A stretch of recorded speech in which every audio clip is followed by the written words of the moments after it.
Hello, everyone. It's CJ live at Speed Docks Fishing Jamboree. The dancing emotes are out. We are happy to see it. You love to see it. Thank you to everybody who's donated on day 2 of this great event. We are at $1,784, which is crazy for a 2-day event centered entirely around fishing games. Crazy. I'd like to remind everyone that at $2,000, a mere $216 away, we will be... Excuse me. 216, for those of you that don't know, that is Rob's birthday. 216. I was just talking about my late friend, and sure enough, we are 216 away from getting 2,000, which seems almost too coincidental. And give me pause for a minute. Anyway, so we are $216 away from hitting 2K, which I think we can do. And that will get you all the Speed Dogs featuring cats event in 2023, which I think you should all consider donating for, if you haven't already. You know? One little schedule change here, due to technical difficulties. Little Mermaid any percent will not be happening. We are not going to do the Little Mermaid any percent due to unforeseen technical difficulties. However, Kefka, in the spirit of that, and because you already donated for Macbat, we're just going to upgrade Macbat up to 100%. So instead of doing the 80% run, we're going to do the 100% run. So we upgraded that to 100%. So thank you to everybody who donated. Hopefully that makes up for it. Obviously, it was circumstances beyond our control.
All right, everyone.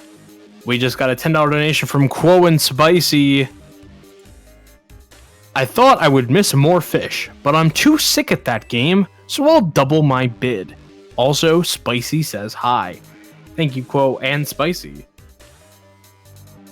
That was a fun run. And speaking of fun runs, we have another great one coming up for you, Macbat64 with Kefka. Don't go touching that dial. We're going to take a quick pause for the cause, pay some bills, and when we come back, we'll be live with Macbat64 100%.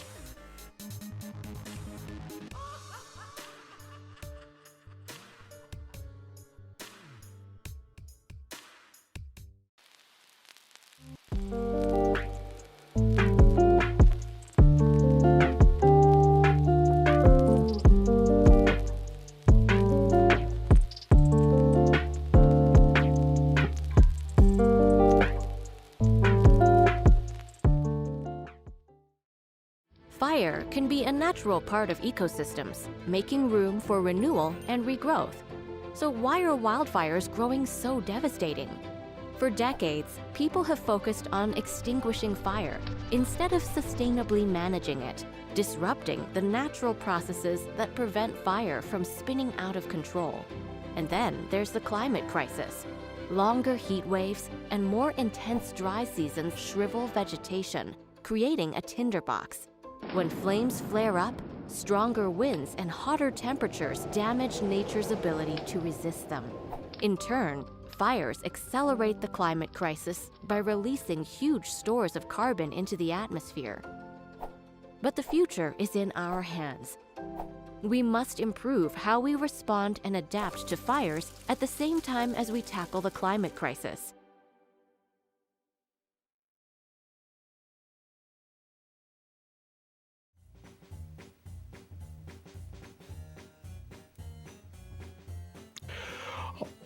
All right, we are live. We are here. It's Macbat64, and you know you've been waiting for it. It's Kefka. How you doing, bud? Doing great, man. How are you? I'm living the dream. I can't complain. I would, but who'd listen? We got a great 100% run here, and I'm just going to let you take it away from here. All right, so as CJ said, this is Macbat 100%. What does this have to do with fishing or fish at all? We'll get to that. We're going to be doing 100% instead of any percent. That's going to be pretty cool. You'll get to see all the game's bonus levels and all the content the game has to offer, more or less. Let's get right into it in 3, 2, 1, go. Okay, so this game is more or less like a nod to all the Rareware, like 64 platformers. It does reference a bunch of other 64 games throughout. So there's fish number 1 in the game. So, you know, there's some relevance there, right? And he gives us money. We like that. Anyway, the object of level 1 there, very short level, is to gather a few coins and get a drink, and have a drink with the sea captain here, the parrot. And essentially, he takes us on our journey. So, level 2, though, is where things get a little bit interesting in terms of mechanics. There's a pretty cool glitch we're going to do, but also, this is where the 100% requirements start coming in. For 100%, through the main game, our route really doesn't change that much. But we have to get these 4 Kiwi statues. They're pretty easy to get. The only issue with them, really, is it kind of messes up the normal setup for the out-of-bounds glitch we're about to do here. But, lucky for us, we can simply readjust. This glitch is a little tricky, and it can sometimes be a bit finicky, but we should get it pretty fast. And right there it is. I'm playing it a little bit safe and going up and under this. And there we go, that's level 2.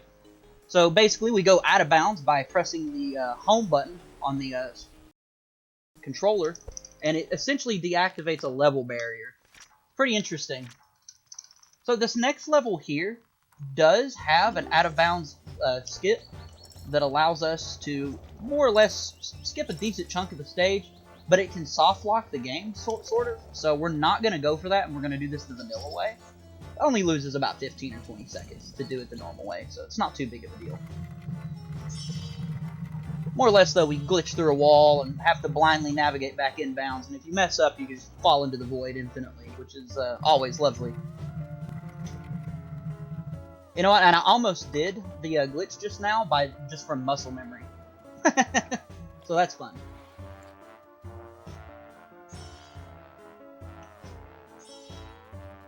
And whoop, whoop, whoop, whoop. There we go. And that's the vanilla way to do it. We skipped that puzzle entirely by doing it that way.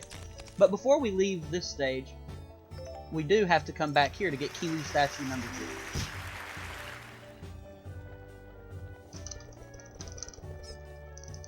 So for those who are looking to for like an easier game to learn, this is definitely a great game to start off with as a speedrunner. More importantly, though, is the fact that this game is very cheap. Oh no, we got locked by the mountain there. That's okay. Small thing.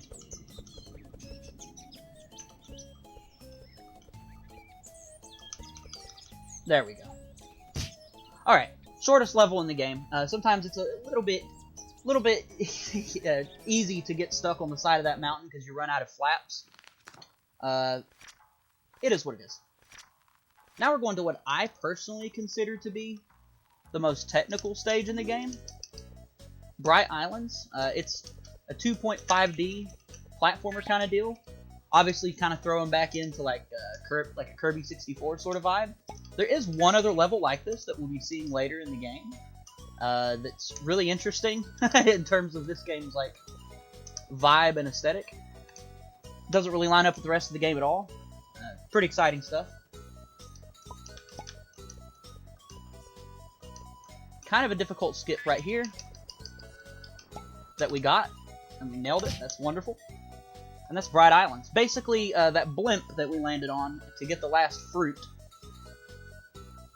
If you don't get there in time, you kind of just phase through the blimp, and it's really bizarre.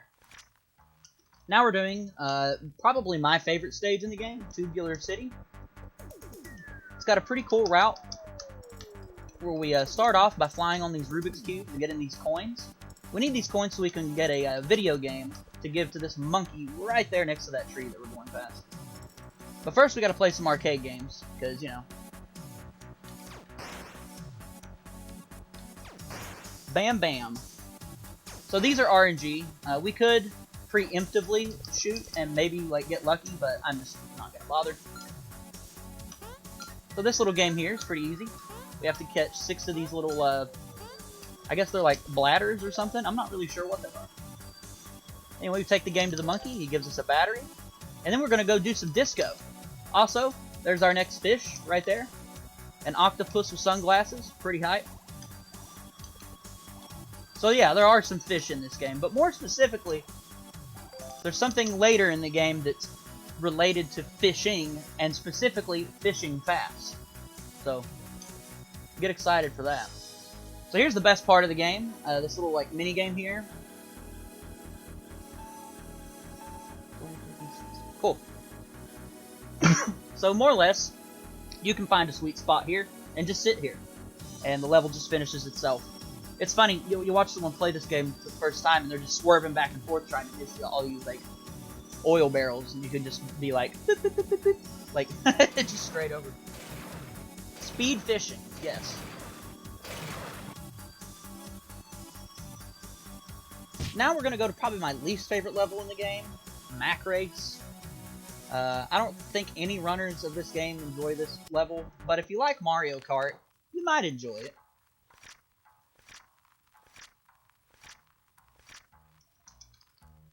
But because it's pretty much just a poor man's Mario Kart, for lack of a better term. And it's honestly really awful. You can do a few things to speed it up, though. There's a little crevice here we're going to try to go through. Yeah, just like so. If you're too far to the left or right there, you'll just get slowed down by being off the track naturally. Also, here's our next fish reference. We turn into an octopus. We're not fishing, but at least we are a fish for a moment in this run, or some kind of aquatic creature. That checks the boxes, right? And in fact, we're going to turn into him a couple times. I'm not really sure what this is a reference to, though. Like, everything in this game is a reference to some kind of 64 sort of related thing. I mean, this could be a reference to Octopus in Diddy Kong Racing, I guess, maybe? Aw, are we out of boosts at the end of the lap here? Okay, no, there's one. Hopefully another one respawns for us.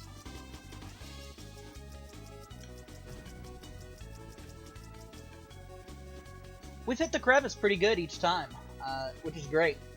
It's not as easy to do as it looks, but it's not hard to do either, really. This level's almost an auto-scroller. Ah, unfortunate, no boosts there, but it's the last lap, so not a huge loss. But that's Mac Race. It's awful. We've tried to find the checkpoints and stuff, and the checkpoint system in this particular race is just very well set up. It's unfortunate. It'd be a fun level to skip in some sort of manner.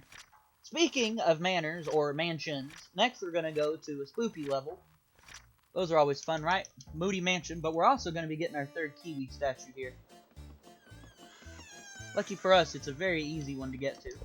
Like so, we're going to grab this key, and we're going to run into that floating banana sort of deal, who warps us back out to the original room of the stage. That brings us here, and we can simply do this switch puzzle.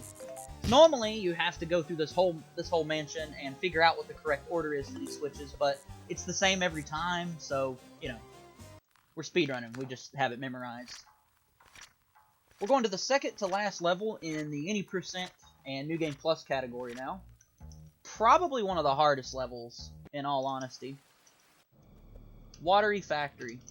I'm going to play it a little bit safe, and we're going to go up from here.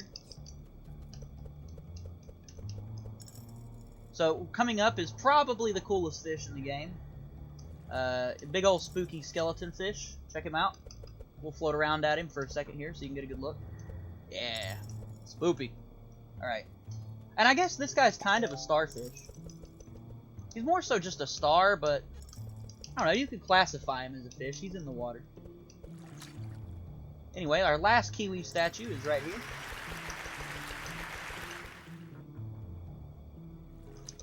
Using some of the geometry to get some additional airtime. We take the screws that we've gathered in this stage to this guy. He uses it to fix his submarine. And then, for some reason, that gives us a blowgun, which we use to shoot this thing in the face. I'm not really sure what it's all really about either. But that ends the level. And that's the second to last stage in the vanilla game. So, in Any Percent and New Game Plus, we skip fighting the last boss, essentially, and do this sort of Easter egg where you go out of bounds in the boss fight, and it just ends the fight. We can't do that in 100%. We have to fight the boss like normally, and it's pretty much an auto-scroller, so strap in. So, phase 1 of the fight, very simple stuff. Hand comes up, comes above us, step out of the way, and that's one. And then we just gotta do both hands, and then for some reason, a blowgun appears, and you shoot it with a blowgun. I guess the blowgun is maybe a Donkey Kong 64 reference? That's all I can figure. That's phase 1 of the fight finished. Phase 2 of the fight, pretty much, it's not the final phase, but phase 3 is more just kind of a formality phase. It would be like if you considered the last hit on Ganon a phase of the fight, which I wouldn't. But we have to hit this guy 4 times, or rather he's gonna hit himself.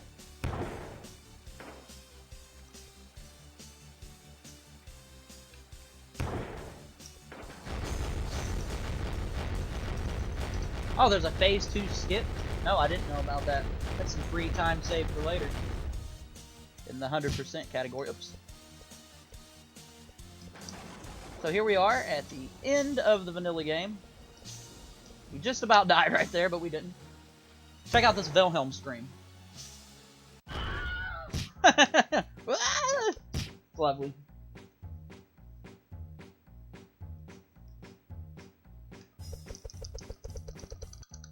Alright, so now we get to watch through the credits. Unfortunately, we have to, for the sake of unlocking the bonus book. It's wonderful.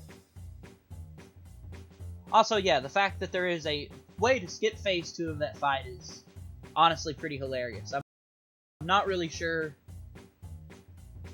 how it would work, but I'm curious. You'll have to teach it to me later, Quill. Quill in the chat also runs Macbat64. Also, Gret Kirkhope voiced a monkey in this game. That's always fun. We have another octopus there. But now we're going to be doing the bonus levels. I'm going to apologize up front for bonus level 2. It's really dark and hard to see unless you just blast your gamma up, and I have not done that. That being said, you'll get the idea. I'm going to take a brief moment in that bonus level, though, to stop and show you all a pretty interesting looking character, in my opinion.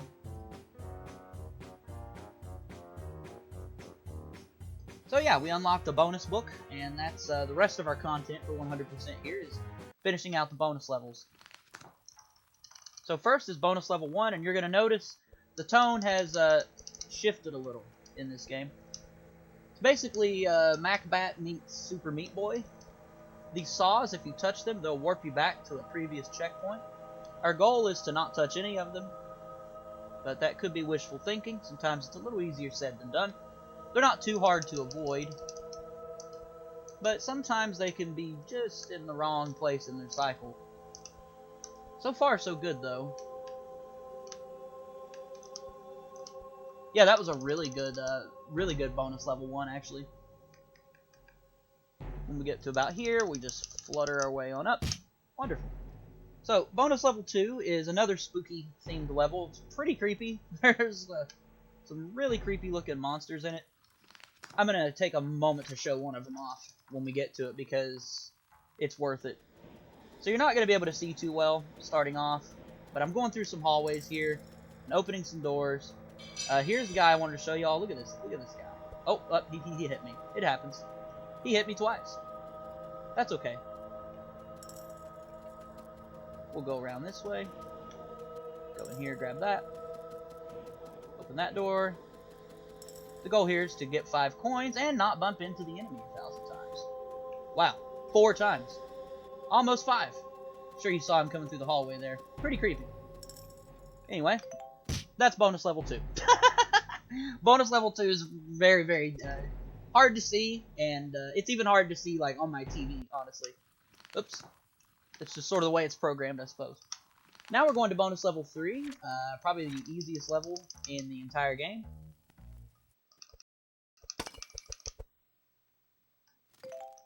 We fly straight into this. This is what getting the 4 Kiwi statues gives us.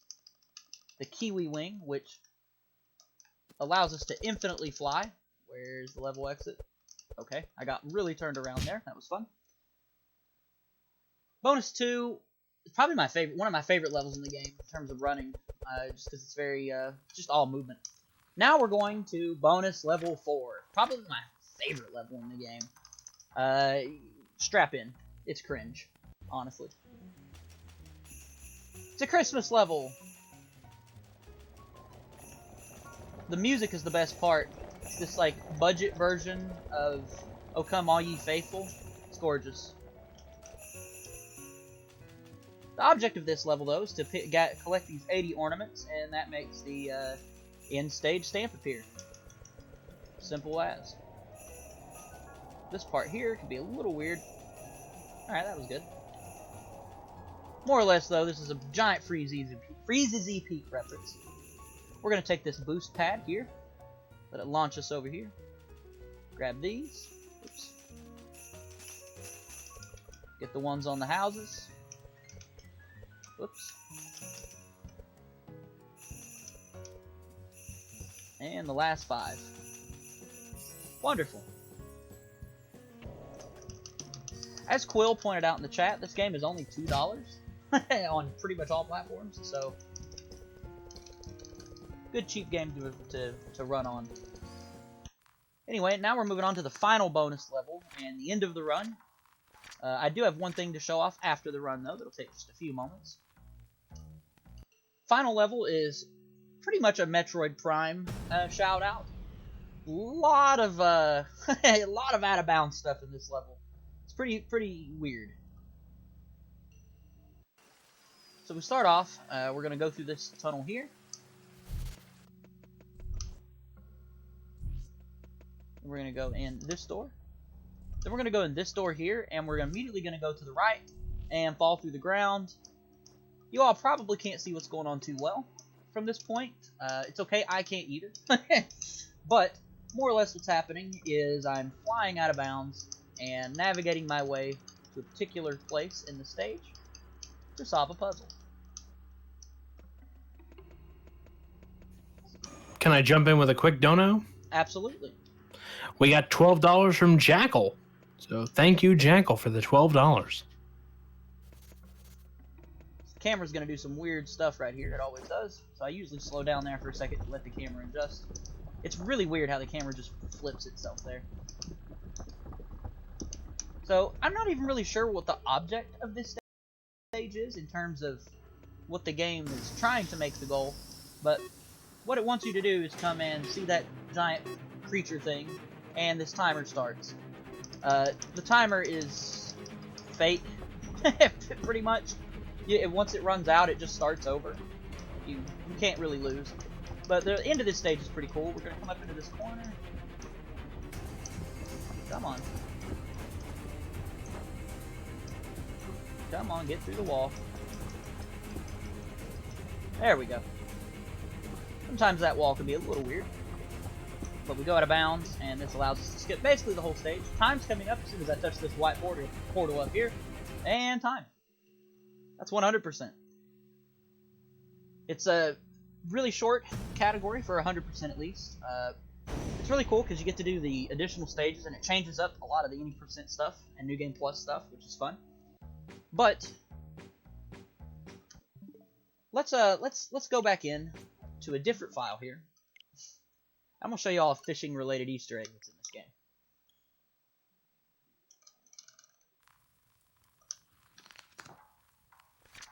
So this is something that the runner Quill pointed out to me. I didn't know this was here until a couple weeks ago. But once you get the infinite wings, you can fly up and out of bounds in every level in the game. And in the jungle stage here, we can come behind the map, and you see this red Easter egg here. Looks like a stop and swap bag, right? There's a bunch of these in the game that just take you to a few different sort of creative Easter eggs that don't really do anything. This one, though, takes us to this little kind of dock area. Fish thing number one is, never mind. This guy over here. He has something pretty interesting to say. It's a challenge. He's the fastest fisher alive. I gotta say, that's quite the statement. I like to think that this marathon's probably had some faster fishers in it, but no. Nobody's got this guy beat. And that's all I got. I hope y'all enjoyed. I love it. Well, thank you so much. I'm glad that we got to do this. I'm glad that everything worked out. The universe, all the things that had to happen to make sure that you got back on time happened, and I'm happy that it happened. Same. And I'm happy we got Macbat 64 out of it. So thank you to everybody who donated for the upgraded incentive. That was great. Thank you to Kefka for this great run. We're going to take a quick pause for the cause. We're going to pay some bills to keep the lights on. And when we get back, we'll be setting up for our next run, which is Spyro 2 Reignited Fishy%. So don't go anywhere. Don't go touching that dial. We'll be right back.